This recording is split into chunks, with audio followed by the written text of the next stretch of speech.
Jaya Prabhupada, Jaya Prabhupada, Jaya Prabhupada, Jaya Prabhupada,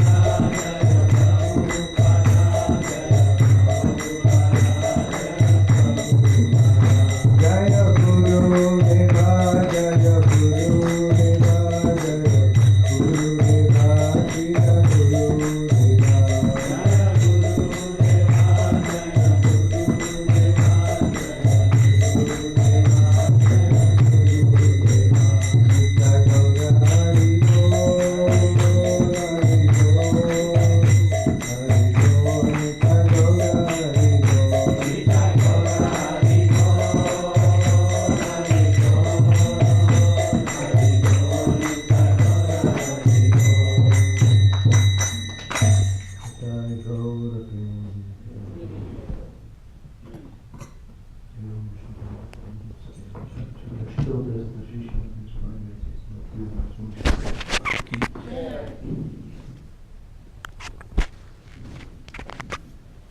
Here.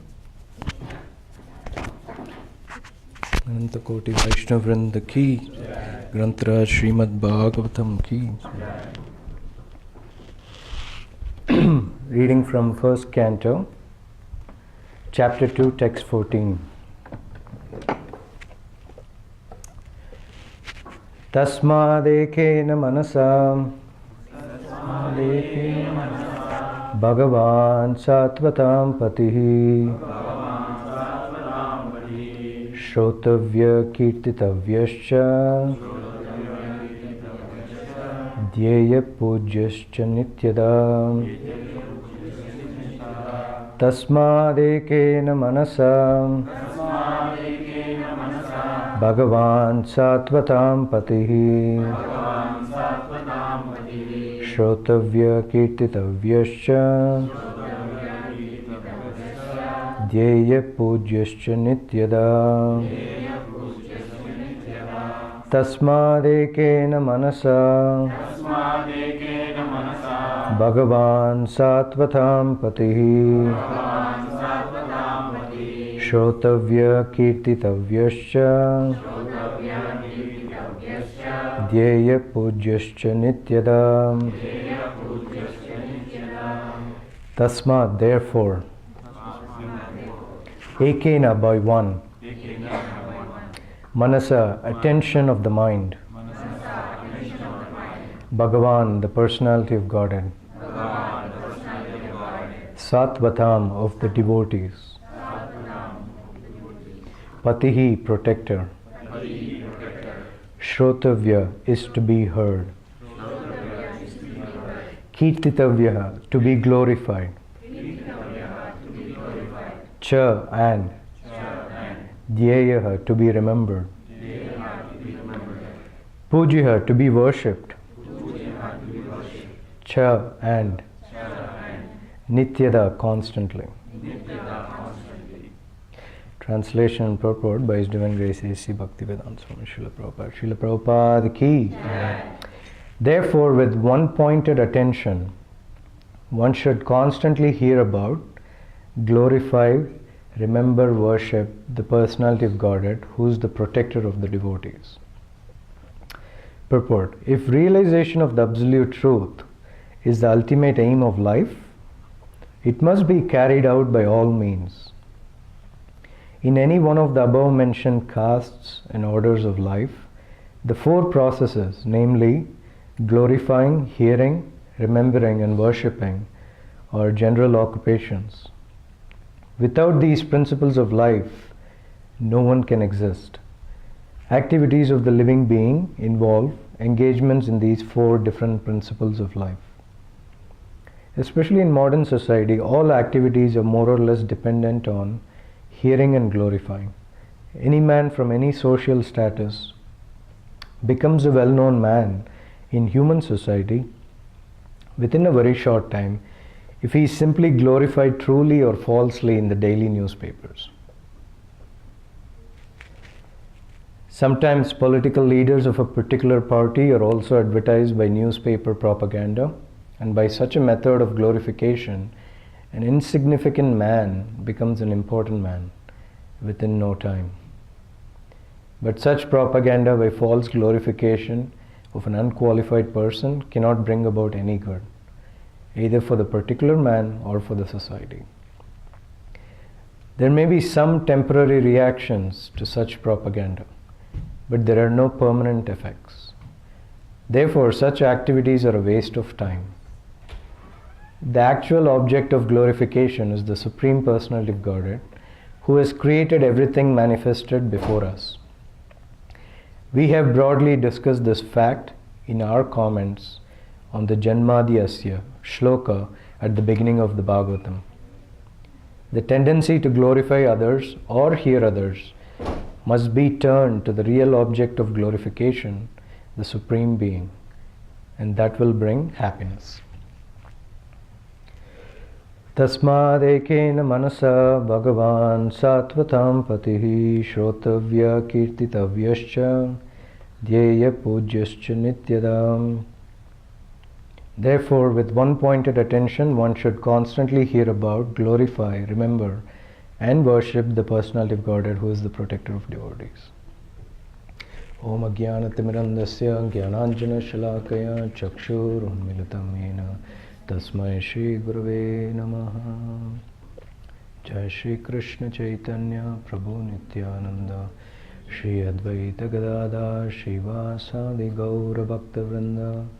Hare Krishna Krishna Krishna Hare Hare, Hare Rama Rama Rama Hare Hare. Hare Krishna. Nice to see you all. I want to thank Pyari Mohan Prabhu for giving this opportunity. Just heard about this morning that I have to give the class, so feel not only unqualified but unprepared also. But he gave me the freedom to pick a verse, so that was nice. And so I chose this particular verse from Canto 1, Chapter 2, Text 14.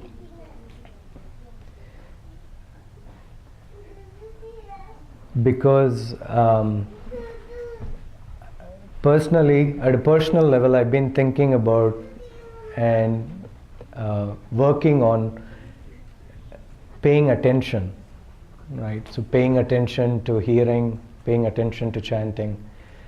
And I'm sure many of you are also doing the same thing in your daily Krishna conscious lives, but it's so difficult to pay attention to hearing and chanting.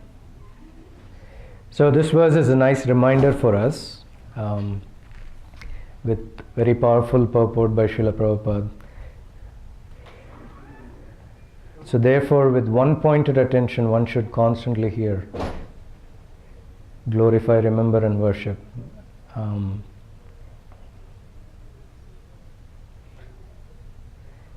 So one-pointed attention, what does that mean? Right? Because typically our mind likes to be in different places at the same time. It's hard to even think of this concept of one-pointed attention, right? Just like this verse in Bhagavad Gita, Vyavasayatmika Buddhi Ekeha Kurunandana, right? Bahushaka. So the mind likes to be many-branched, Bahushaka. So how do we even think of this concept of one-pointed attention, what to speak of applying it on a regular basis, right? And even if we try to do that sincerely, there's so many things around us. People, relationships, gadgets, issues, problems, you name it. There's so many things to distract us. It's really, really hard to just sit and chant or to just sit and hear. And interestingly, even hearing and chanting we have to make sure that when we are doing hearing, we are just hearing. When we are engaging in chanting, we are just chanting, right? Oftentimes we find ourselves combining both for lack of time.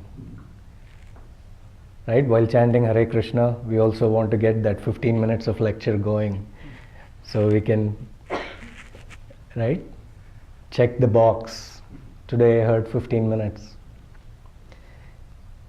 But when did you hear it?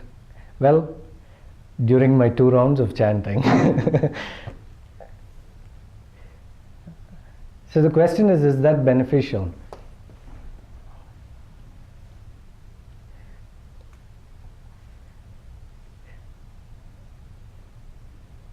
What is beneficial is we know that if we can focus on one activity, it is most beneficial, right? Personally, I think that it is rather better to focus on one activity, do it well, versus try to do multiple things at the same time and having a feeling of false satisfaction. Right? That doesn't take us too far.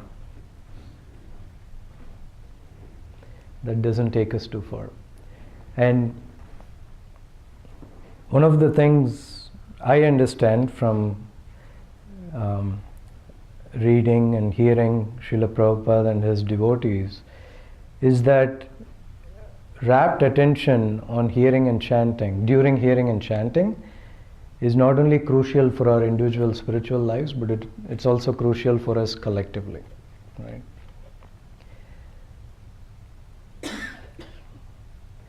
And we see that even within our society, places where there is rapt hearing and chanting, they tend to flourish. Right? Devotee communities where there is rapt hearing and chanting, they tend to flourish. And places where there is not that rapt hearing and chanting tend to struggle and sometimes even disappear, right, if offenses are committed on a regular basis. So that's one thing we have to be careful about. We may be sincere in trying to do more than one devotional activity at the same time. It may come from a sincere place, but if we continue to do that, we are committing offenses, right? Because one of the offenses is inattentive chanting. Because at the end of the day, we have to also apply the knowledge that we are hearing, right? And the knowledge is very clear. The transcendental knowledge is very clear. Pay attention, one-pointed attention. Now, therefore, with one-pointed attention, one should constantly hear, glorify, remember, and worship. This doesn't mean that we do all these 4 things at the same time. So we should not misunderstand this verse. We do each one of these activities with one-pointed attention. Especially in our stage where we are all pretty much I think it's fair enough to say, most of us are in the early stages of our Krishna consciousness, right? Trying to get better and better at our sadhana, daily practice and all that. It's extremely important that we apply this knowledge that we are receiving, instructions like this, one-pointed attention, very, very carefully. Because what is the point of hearing something like this and then going ahead with our daily lives, not applying it? It's like, okay, what did we just do? Because think about it, we're just spending like half an hour, 1 hour hearing something like that, very valuable. And then the rest of the day we are doing something else, contrary to what we just heard. It doesn't make sense.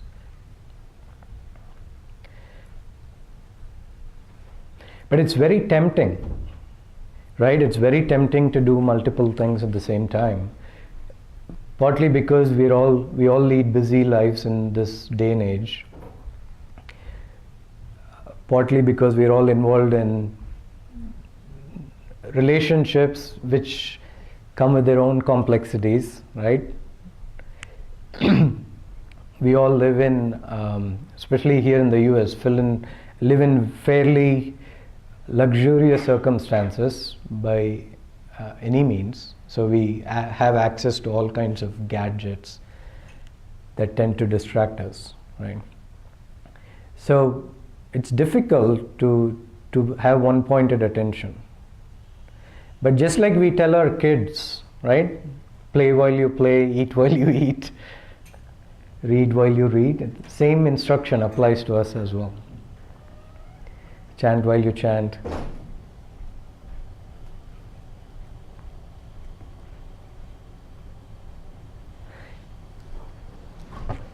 And if we have, all of those of you who have kids, you know that they'll make sure they remind you of that when we don't apply it, right?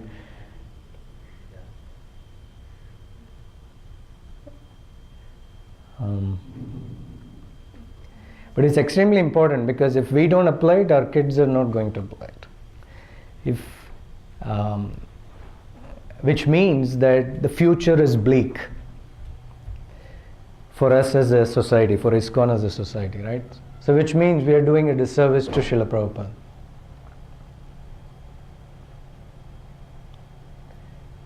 So it has significant impact. So whatever we do today has significant impact what's in store for the future.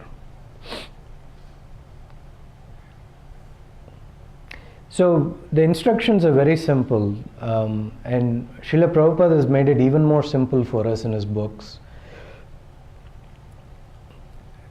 We have to follow some fairly straightforward principles. We have to do certain devotional activities every day. It's not complex at all, and he has even spoon-fed us on when to do what. Right? Srila Prabhupada is exactly, okay, 4:30 do Mangalarti, this, and then after that this, after that this. So we don't even have to figure out anything here. It's like, I've heard a devotee say, it's like Prabhupada's serving us baby pablum, right?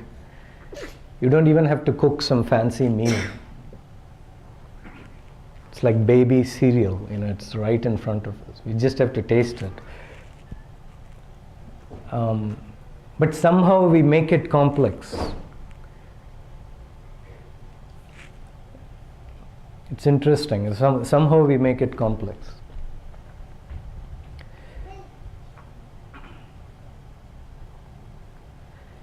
So when we are trying to hear, we are thinking about some services. When we are trying to chant, we are on the phone, right? The smartphone.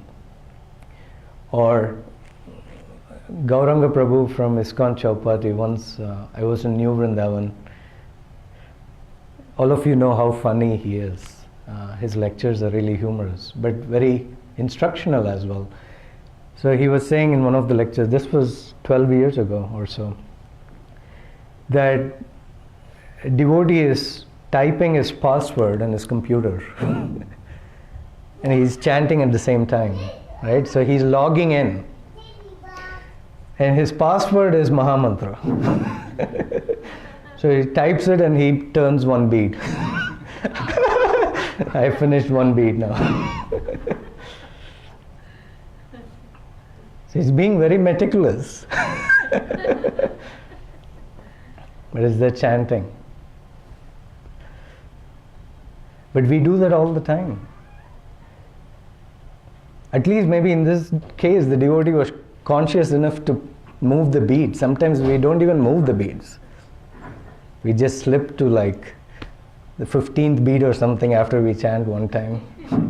The bead falls off in the bead bag, and then we conveniently pick it very close to the 108th. One round is done. We rationalize. Maybe I forgot. I've been chanting for a while, so I'm sure I'm close to 108.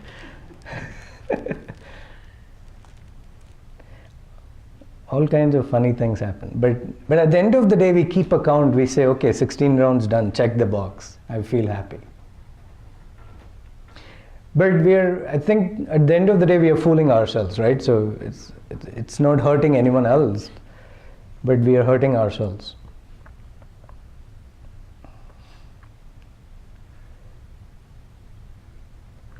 And the problem with this inattention is it's not just a minor transgression, it's a serious offense. So that's the problem. If there is one thing that Krishna is very lenient, he gives us a lot of room, but one thing we see in the scriptures is, don't mess with the holy name or sacred scriptures or devotees, there's serious consequences. Right? We are playing with fire.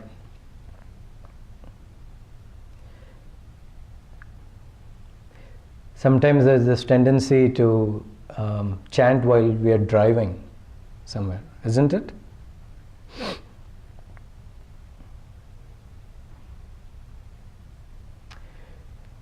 It's not only are we doing inattentive chanting, but we are putting our lives at risk, and sometimes even family members are in the car, so we are putting their lives at risk. For what?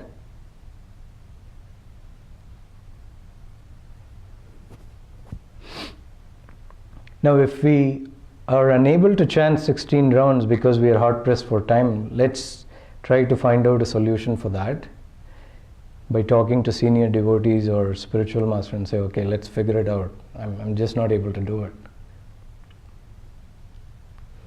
But instead of finding meaningful solutions, our mind comes up with these so-called alternatives, which are very hurtful, which are very harmful.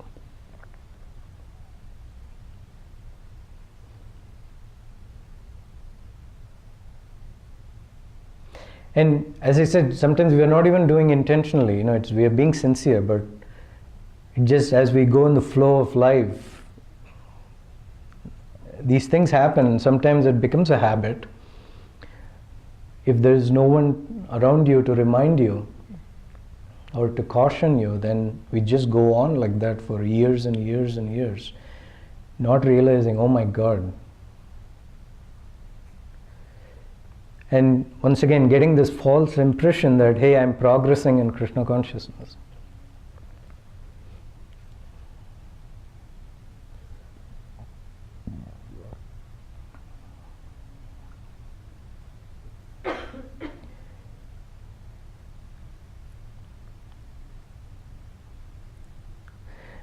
So one of the things I'm trying to do, and I struggle with this all the time, one of the things I'm trying to do is, if I'm taking the beadbag, I'm trying to make sure the smartphone is not in my hand, for example, or even next to me. Sometimes I forget, and this guy reminds me.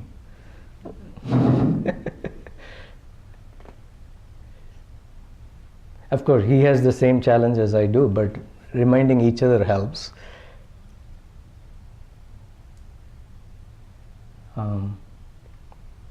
But it's so important to do that, because not only it helps you with attention, some of these distractions that we have, either through smartphones or anything around us, like say someone coming and talking to you, not realizing that you're trying to chant, right? All these tend to distract us, and what they do to the mind is it brings the mind back into this realm of duality. Right? It brings the mind back into the realm of duality. So what does that mean? So mind is trying to focus on chanting, so trying to be one-pointed. But as soon as we have something that distracts the mind switches. It comes into this realm of duality. Happiness and distress,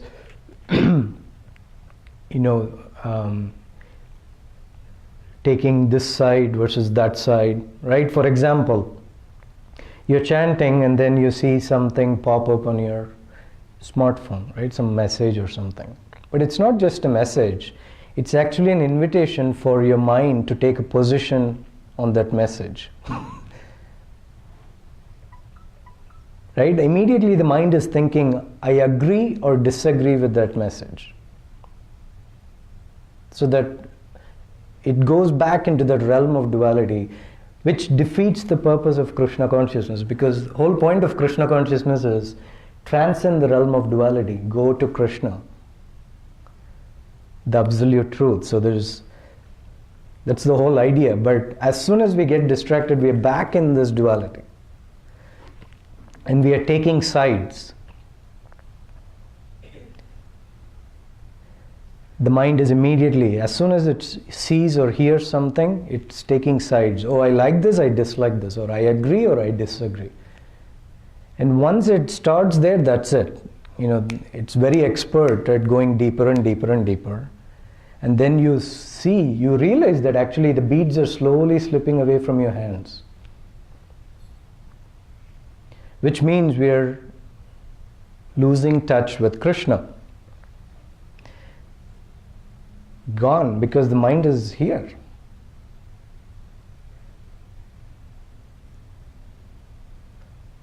So, when I was in Boston, one of the talks that I gave at a university there, this was at MIT, but the title was Taking Sides, right? And how do you transcend that? Because everything in modern life is all about taking sides. Are you a Democrat or Republican, right? Are you an Indian or a Pakistani? And even within our society, ISKCON society, are you a disciple of this guru or that guru? We're taking sides constantly in that realm of duality.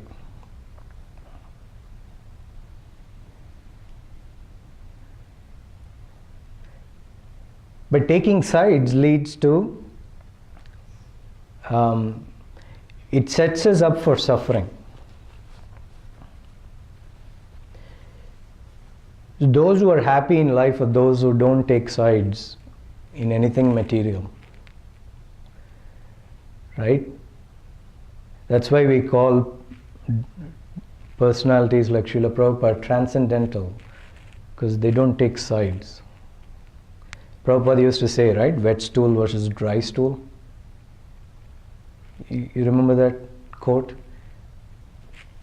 Someone asked him an opinion about something. What do you think about this versus that? It's like anything material, it's like wet stool or dry stool. Is one better than another? Both are yucky. Just like in the purport, he points out, it's almost like he's talking about Donald Trump, right in the purport. Any man from any social status becomes a well-known man in human society within a very short time if he is simply glorified truly or falsely in the daily newspapers. But we are not interested in that. We are not interested in this person or that person. Because as soon as you start taking sides, which means you're going away from transcendence.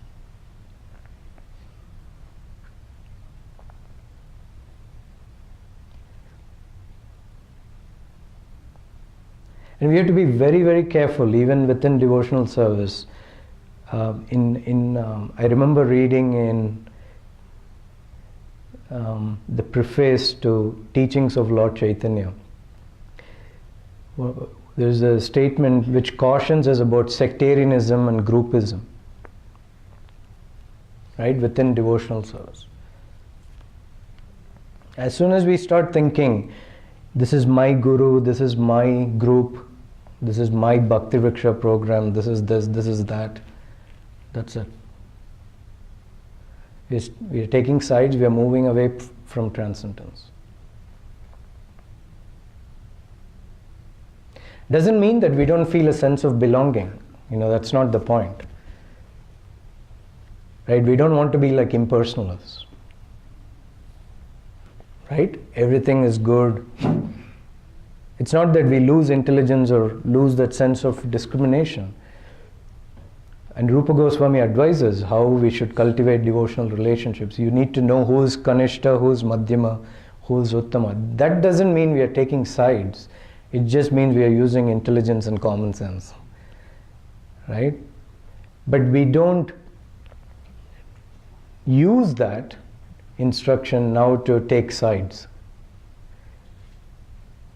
this devotee is a Madhyamadhikari, so I'm going to take sides here.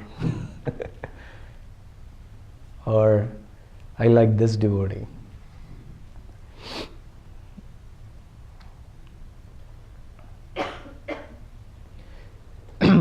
So, does it make sense? So, the mind is always trying to go towards duality. The mind is always trying to trick us to go away from transcendence.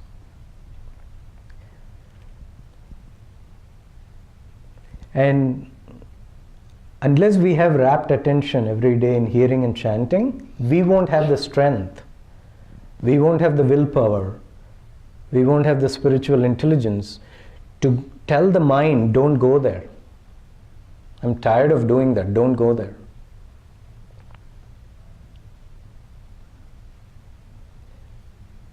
And all we have to see in our, for examples, is say Haridas Thakur, right? When he was chanting, prostitute came. He didn't get agitated. He didn't show aversion to the prostitute. He didn't say, I'm going to take the side of, opposite side of you. He remained transcendental. He remained tolerant. He said, why don't you please wait for some time? That's all he did. Please allow me to finish my chanting, one pointed attention. I cannot do both. So I cannot receive you and I cannot chant. Please give me some time. And that one pointed attention kept him in transcendence, in Krishna's protection. And what happened? Who changed? The prostitute. She became a saint.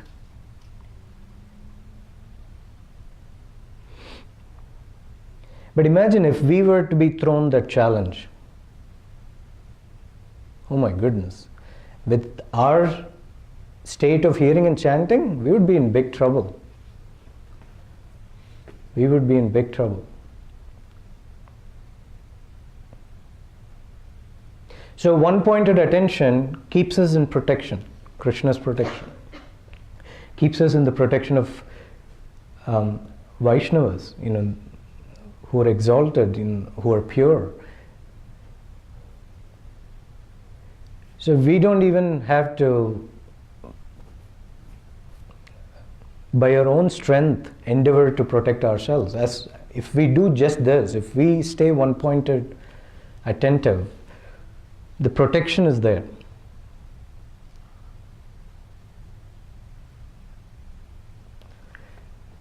Right? So we have to be very careful. So we have to stay at a distance from some of these things that are distracting us. And even those who are creating such devices, right, today, the smartphones and the iPads and this and that, you read in the news that even those people are staying away from those devices. Bill Gates, for example, never gave an iPad or media to his daughters until they were 13 years old. Right? I'm like, nice, but why did you mess up all our lives before you did that? So even some of these Silicon Valley folks, they're staying away from these devices. One article in New York Times, this individual was saying that the devil is in the smartphone. That's what they realized. Because it completely messes up the brain. So when kids that are so young start using smartphones, it's even more harmful, but even for adults. So it's interesting. It's like Dhritarashtra saying, giving us the gift of Duryodhana and saying, I don't like him, I'm going to stay distant from him. Right? You create something demoniac, you can stay distant from it, but what about the rest of us? But how do we stay protected from demoniac energies like Duryodhana? how do we stay protected from the Hiranyakashipu, right? Prahlad Maharaj was protected because one pointed attention on Lord Nrsimhadev and Narada Muni.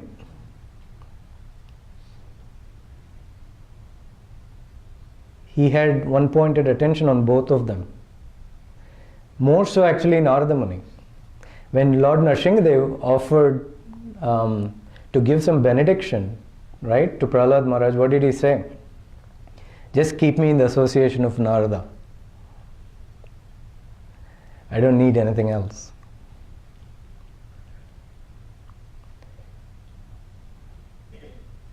But does it make sense? So we have to be very aware what these seemingly harmless things are doing in our lives.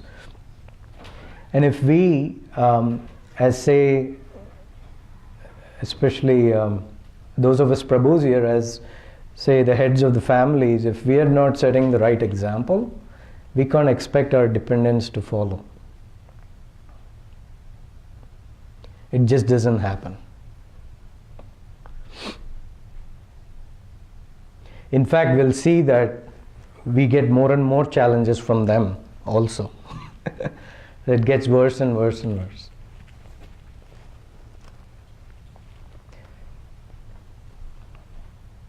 I don't know, how am I doing on time, Prabhu? I don't know, but I could stop there and have questions. yeah, questions would be good. Nice, okay. So let me stop there. Are there any questions or comments? Prabhu, would you like to share something on this topic? Well, at first I'd start with a question. The first question is, can you read the verse again? Right. Sanskrit, English, both?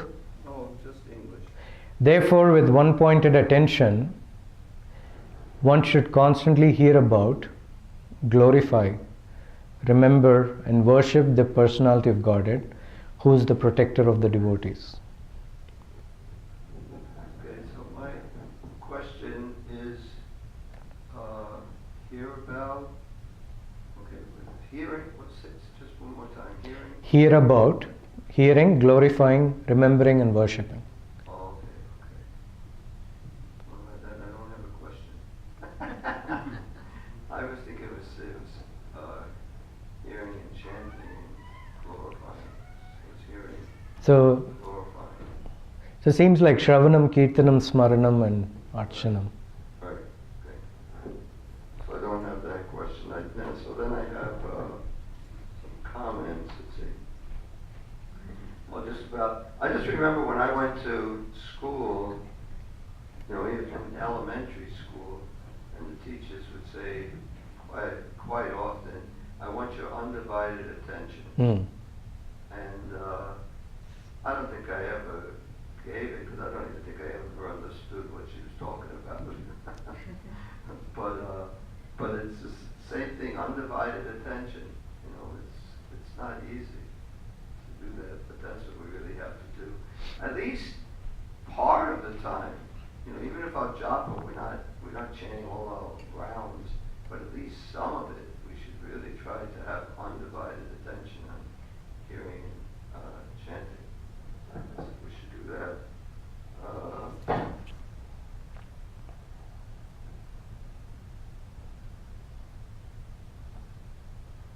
Okay, I just have a few of the things just for myself. I don't really have questions. Anyone else have any questions? Thank you. Any other questions, comments? Yes, Prabhu. Thank you, Prabhu. I understand what you said, that it's very important. The one-pointed focus. Yesterday, one devotee, very new, he came to our program, and then he was saying that he was driving in a snow. It was peak snow. He was driving from Hartford to Chicago in the very dark, and then he just heard Hare Krishna Maha Mantra just a few times before that, and then his elder brother was speaking, just I listened to him. It was very dark in the night, and then he was like strictly he was holding the steering so tightly, and then he was just praying Maha Mantra, because he heard that just few times before.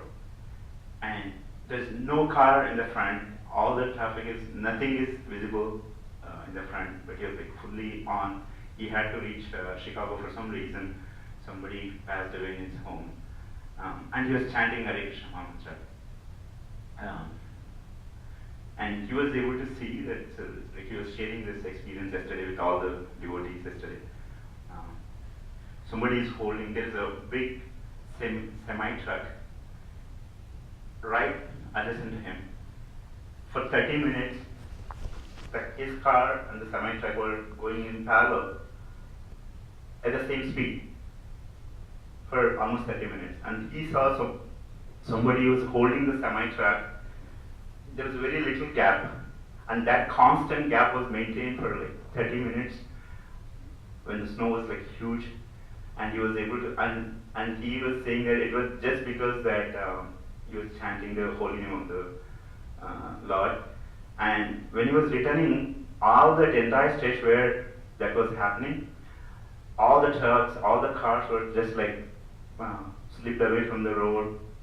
So much incidents were happening, completely blocked the road.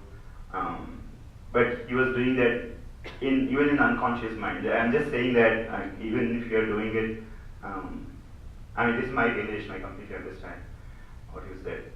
Even if you are doing it jokingly or however you take the Hare Krishna Maha Mantra, it still have a major effect. But if you are very focused, it will have even more effect. I just heard this, and then there's so many devotees who heard this too, and it was very inspiring too. Yeah, I think my point about chanting and driving is, I'm specifically talking about chanting on the beads, trying to finish our rounds. If someone is able to chant or sing, but still focused on the task at hand, that's nice. But don't try to finish 16 rounds while driving, that was the point. Because even the example you just cited, the devotee was remembering Krishna, but at the same time he was very focused on the task at hand, holding with two hands, you said, on the wheel. That's important while driving, right? So just want to make that distinction. So if someone is distracted trying to finish the core sadhana while you're trying to do something else, changing the steering wheel or whatever, that's inattentive chanting. There's no question about it. Any other questions or comments? I don't think I need that.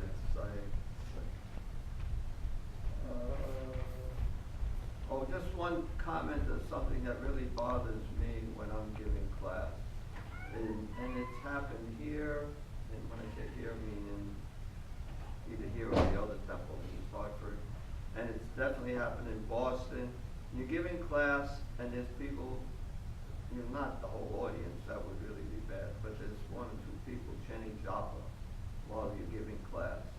First of all, it's disrespectful to the speaker, and it's like, what are you listening to? You're listening to the class, or you're listening to your grounds, or you're not listening to either one. Right. So I'm saying that, so those of you, if any of you do that, don't do it in my class. At least start there. Right, exactly. Exactly. It's just, as I see it, they probably just wasted 30, 60 minutes of their time, that's it. You're neither here nor there. But they feel good about themselves. Exactly. Which is even more harmful, because now you're feeling good about something that wasn't appropriate, which means you'll do it again because you felt good about it. So but thank you for sharing that. I have a question. And I'm not sure exactly what you said, but you mentioned something about like you like this devotee, you don't like this devotee, something like that. Now, to me,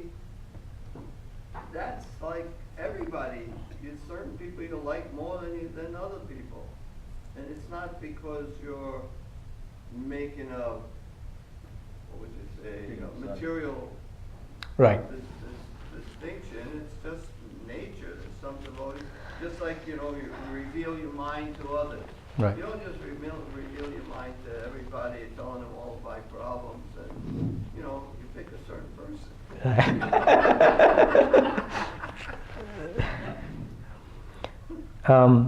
Absolutely. I think if it comes from the right place, then that makes sense, right?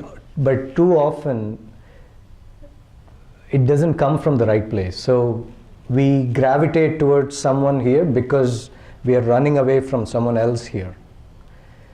So that's not coming from the right place. The right place is, I like this devotee because I'm feeling inspired and I feel I can grow and learn. That's why I'm going there. Not because I'm running away from here because I dislike this devotee, this person hurt me badly. I'm going to prove to them that they don't deserve me, this person deserves me. So then it becomes all about us versus Krishna is not in the center anymore and the purpose is lost. So that's what I was trying to emphasize. So if it comes from the right place, by all means. So to make the distinctions, pretty much for everything, Right. it's our motive, why we're doing it. Exactly. Yeah, so it Right. can be good or it can be bad, depending upon why we're doing it. Right. And it applies even to our day-to-day things, even at workplace, right? When I remember one of my managers giving me very good career advice. He said, take up that job because you want that one, not because you're running away from this. Because that's what I was doing. Then I paused and thought about, okay, then when it comes from the right place, it lasts. If it doesn't, it's this devotee for a few days, then it's someone else for the next few days, and then there's no meaningful relationship anywhere. So sorry, I didn't, that's what I meant when I said like, dislike. Thanks for allowing me to clarify that.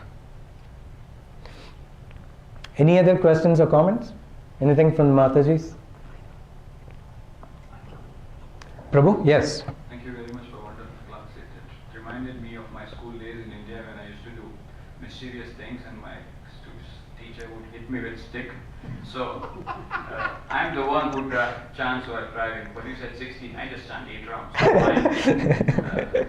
But you have very kindly given the problem statement most of the struggling sadhaks find in daily life. But do you have some solutions to overcome that? Like, if you can shed some light on I don't, but as I said earlier, what I mean, right? Srila Prabhupada has already given it. So the solution is already there, we're just not seeing it. So, but as far as practical tips, right? So one thing I mentioned to you, like when I'm near the beadbag, I'm trying to make sure within a certain perimeter there's no smartphone that could potentially distract me, right? Or before I head to sleep, I'm trying to minimize my use of the phone because anything that goes into the brain during or before sleep carries through the next day. So there are some practical tips that we could take. And especially driving, we have to be very careful. I remember reading either in Leelamrita or one of the other books about Srila Prabhupada, how sad he felt when he heard that a devotee died in a car crash.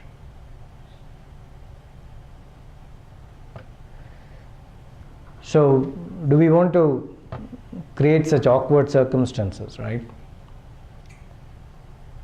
So some of this is common sense, discipline, and we have to be honest. I think it comes down to that because too often we feel pressure to finish something, thinking that if I don't do that, Krishna is going to be upset, my guru is going to be upset, the senior Vaishnavas are going to be upset, And then we go ahead and do it out of pressure, but that's coming from the wrong place.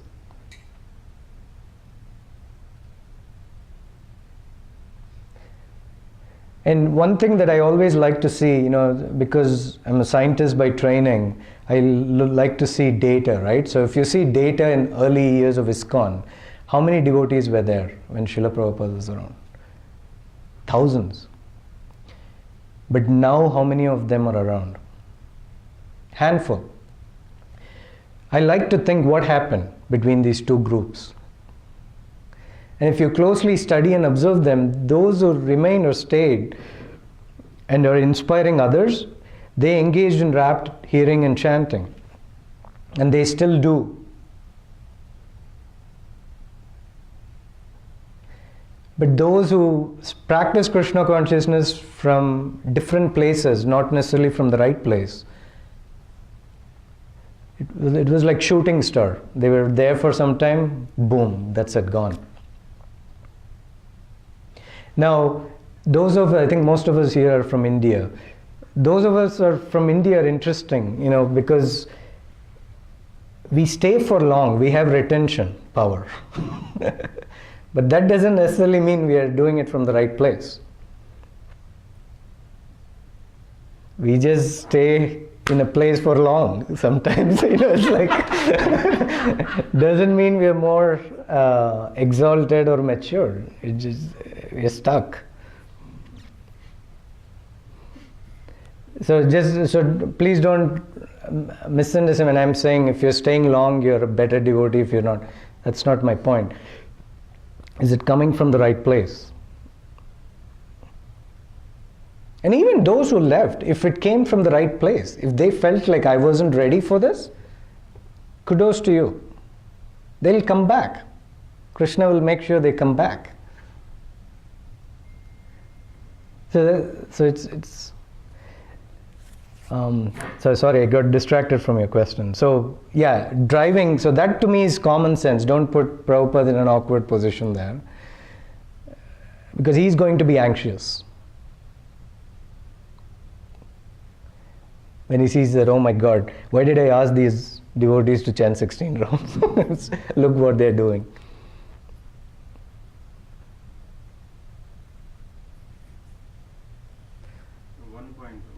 Oh, yeah, yes. So, I like to chant while driving because I don't get distracted with any of other moods, not for counting 16 rounds or anything. So you're not holding a bead bag?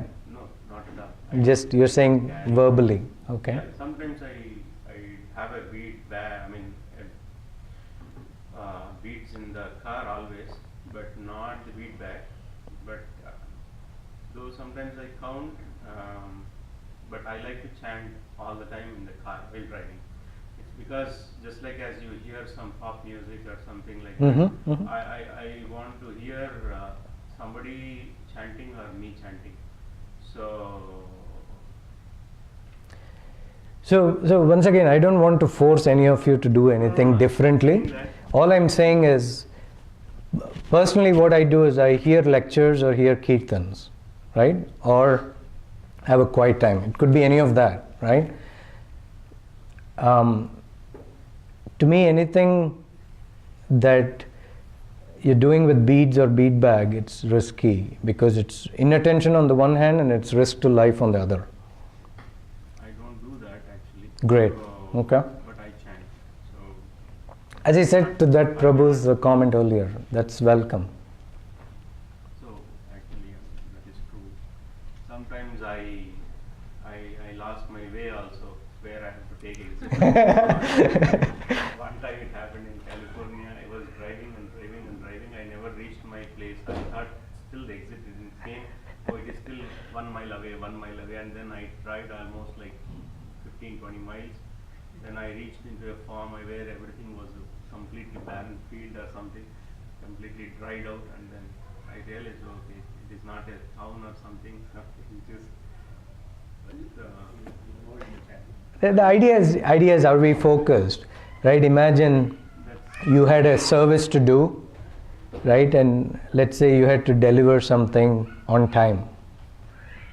If that had happened, what you just described had happened, then okay, I just lost focus, right, on a server. So we just have to pay close attention, that's all. Are you saying that you started driving in Connecticut chanting and you wound up in California?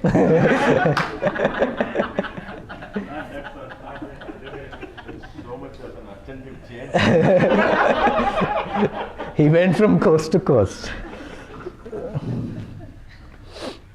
I just share one story I heard recently from a senior disciple of His Divine Grace, Prabhu. He was chanting in the morning, and there were 3 or 4 devotees near to them.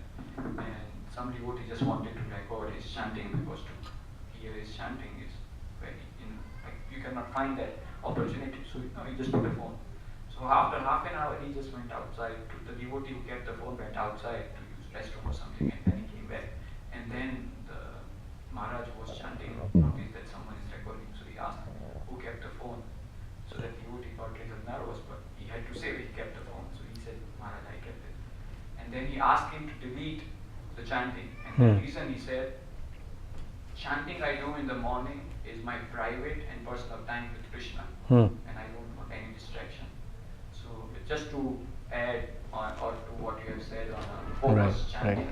Right. At the least, unless you have permission from someone, we cannot do things like that. I was thinking that he went outside and then he listened to it afterwards, and then when he was outside, the devotee was talking about it. So, but it's interesting. I like to look at these tendencies and see where this is coming from. Why did you do that? What are you trying to achieve, right? So what I know from the story, Yeah, go ahead. his intention was just to record the chanting so he can share, because Maharaj's chanting is really invaluable. So he wanted to do as a service. That was what I heard. In this case. If it's really invaluable, just sit next to someone like that and pay attention to your own chanting. That's going to add the most value, right? Because as soon as you bring gadgets and technology into a sacred space, you start diluting, right? Unless there is specific purpose to do so. So this has a specific purpose, so it has meaning. But otherwise, sometimes we see, like even Mangalartis, devotees are holding smartphones and clicking 1,000 pictures of the deities and transmitting it immediately to the rest of the world. What are you trying to do? Because for one reason, you're not paying attention. Another is it's distracting others. So I like to watch the tendencies very closely. What are we trying to accomplish here?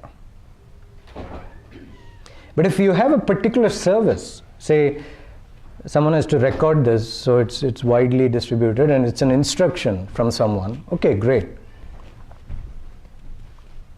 But imagine if all of you took your smartphones out and start recording and clicking pictures, and the sacred nature of the forum becomes diluted. And in this case, this devotee not only sought permission to record, he or she is also bringing distraction into the sacred space that this senior Vaishnava is creating.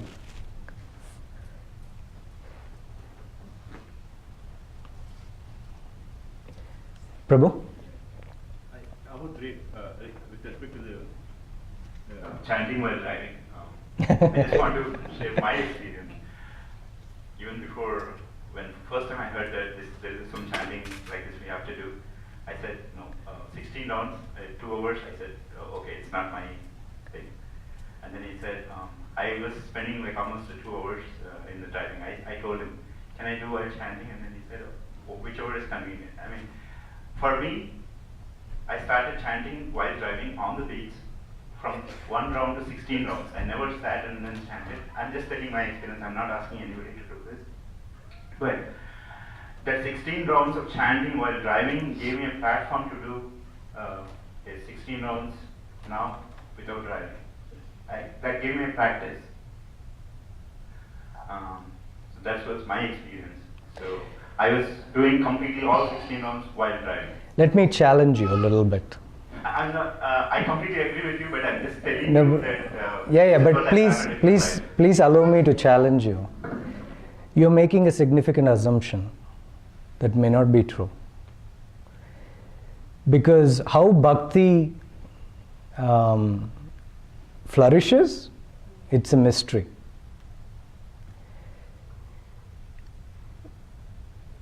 How we all come to say a more fixed platform in Krishna consciousness, it's by the mercy of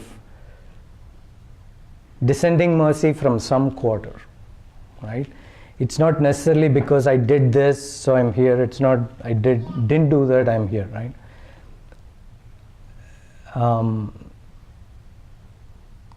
So it's nice that you're where you are, but I would challenge the assumption that it's because of a particular activity or approach you took. Right. Yeah, that was only specific to me. Right. But even there, I would challenge the assumption right there, because to me, for one thing, it's contradictory to the instructions that we are seeing in the scriptures and Srila Prabhupada's books. So if that were to contribute to your state today, that would be very interesting for me. So bhakti is just mystery. If we are here today, it's just some stroke of mercy.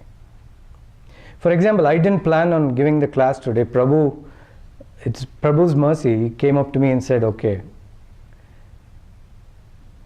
can you give the class? It wasn't planned. It's like, if I feel like, oh, because I chanted nicely yesterday, that's why I'm giving the class today, it's like I'm making an assumption. Once again, I'm using my mind and intelligence to figure out something. Bhakti is completely transcendental. It's very mysterious. I love the honesty of all three of you about chanting and driving. Thank you for that. Mataji? As he's my husband, I can share like that experience now. So. Oh boy. I'm in trouble, I think. No, it's not like that. I need protection. No. So with my my Krishna consciousness experience, I can say, as you mentioned, lot of distractions in chanting. Like first duality will come, like through messages or agree, disagree, you said, and yes or no kind of thing. So that kind of duality comes in our mind, then that it won't go for transcendental connection to the Krishna. So as you mentioned, distractions as example, driving and phone. And I can sense a lot of other distractions also, mainly like, for Mataji's cooking or what pressure I need to make, how the rest of the day goes, what I can do when kid comes to home. So all these thoughts also will be there, right? So as we ask solution or something like that, one thing I realize is our lifestyles are person to person is different. Right. Wherever we are, even in the same home also, it's very, very different. Right. Can't give one solution to all. That's correct. Okay, and as you said, the solution is already there. Prabhupada gave in scriptures. It's true, it's there. But when we connect to the devotees coming regularly, doing something devotional to the coming to temple or listening kirtan or whatever activity we do regularly as sadhana, and if we develop a taste for holy name, little bit. So Krishna reveals himself and he shows the solution to the situation according to you. Right.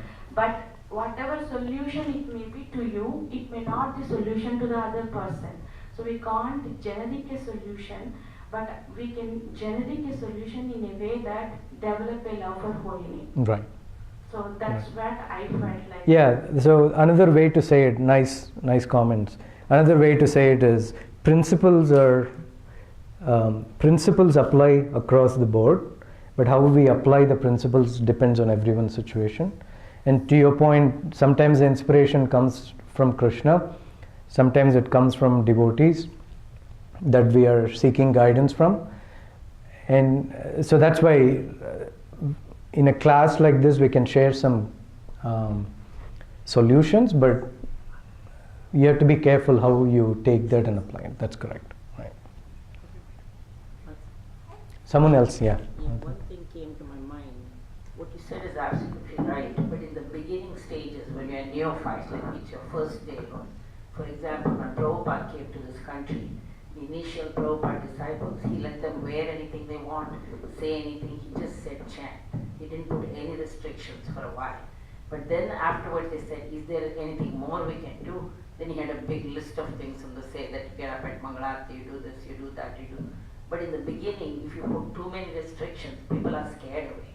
I'm not talking about people with background of Krishna consciousness, like we are born in India, we know about Krishna. Right. Say for Western people, they've never heard of Krishna. Somebody at work, for the first time they're hearing something about Krishna.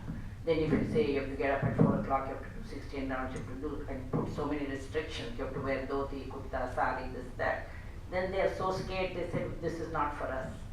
So in the beginning, even Prabhupada let all his even initial disciples, they were hippies. Whatever service they were rendering, however they were saying the holy name, he did it. But then they were sincere and they were so attracted to Prabhupada by the force of his personality, and because of their love for him, they were willing to adapt to whatever he was saying. Right. And then slowly they got the taste, and so within 1 year, when Prabhupada came, all these hippies had shaved up and they actually transformed themselves. So in the initial stage, I think if we say, don't chant while driving, I understand the safety issues and I understand all the other stuff you're saying, that it's not the highest kind of chanting, it doesn't give the full benefit of chanting. But any kind of chanting, even Namabhas, even if you do it in mockery, they say, still it is Krishna's name. Like somebody said Haram and died, and Prabhupada said he got the benefit because the word Ram appeared in it. So even the sound vibration, even if it was not text and with bhakti or even with mockery, people say, oh, those Hare Krishnas, those rascal Hare Krishnas. But Krishna's name is still appearing on their lips. So those are valid points, but some points for us to consider. So for one thing, my understanding is there are no devotees here in the initial stage. Is that right? There are a few. Okay. The second thing is, if we have knowledge, right, of something, some of the things you said doesn't apply, right? So those who are mocking Krishna's name without knowledge, they get benefit. But if someone has knowledge that I have to pay attention, and if they're inattentive, that's an offense. So those are two different situations right there. Another is, we have to be careful how Srila Prabhupada may have applied certain principles, because for one thing, we are not him. So for us to allow leniency or dilution of some principles, we have to be extremely careful. Because for one thing, we may not have the empowerment to do so. And another is, we may send someone in the wrong direction. So there is that situation as well that we have to be careful about, right? So when I read about Srila Prabhupada's initial days, how he did it, I see that as a special circumstance by a pure devotee based on empowerment and inspiration from Krishna. Beyond that, to me, from a personal side, I cannot mimic that, I cannot imitate that, because we are not there, we are not him, right? Yeah, I understand. That right. But what I'm saying is, for ourselves, we should be extremely strict. Like I see myself, some of the points you did, I chant and drive, sometimes I've done those things. Mm-hmm. So for myself, I feel I'm in a fallen condition and Right. need to get out of it. So we have to be very strict with ourselves. But when we pass judgment on other people, oh, he's chanting and driving, he's doing this or she's doing that, then that discourages them from doing it all together. Or they'll think, oh, I'm not good enough, so I will just give up. so I wouldn't pass judgment. So I don't think during the class I conveyed No, I'm not talking about you. about or any of us, right? We shouldn't pass judgment. But the point is, if we can educate them, because that's our duty also as devotees who are practicing, especially for some time, it's our duty to educate them. right? Now, if we, so there may be some, as someone who is trying to cultivate someone that's new, it's once again, it's, every case is different. So you may take certain approach that I may not. That's okay. So you may say, okay, I want to give this person a bit more time before I even educate them. That's fine. But at some point there has to be transmission of transcendental wisdom, right? The instructions as they are to the receiving party. Because our goal is not necessarily to make someone take up Krishna consciousness. Our goal is to help someone take Krishna consciousness from the right place. Right? And for that, education is important. Education of what's there.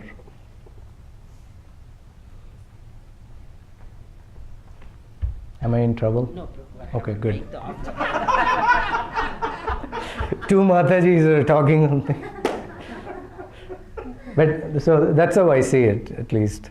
I think it's pretty simple common sense. If you have somebody who said, you know, they just come to the temple and they drive a lot and they say, is it okay if I chant while I drive? Because I'm not going to be able to chant at all any other time. So better you chant while you drive. Better to chant while you drive than you don't chant at all. I think, but as you said, for when you get, maybe make a little advancement or a little progress, then you got to learn some more things. Better you don't do that. Right. But if that's, you know, the whole thing is better you chant than you don't chant. So if that's the only way you're going to chant, then chant while you drive. It's okay. Otherwise, and then if you do that, I think in some time you'll realize that, you know, that it's not as good as if you're chanting while you're not driving, attention chanting. Right. But just for somebody in the beginning. So I kind of agree. For a neophyte, if that's what they really want, that's fine, let them do that. And even if they get in an accident and get killed, at least they chant. Yes, Mataji? Hare Krishna, Prabhuji. I missed the class because I was downstairs. Good for you.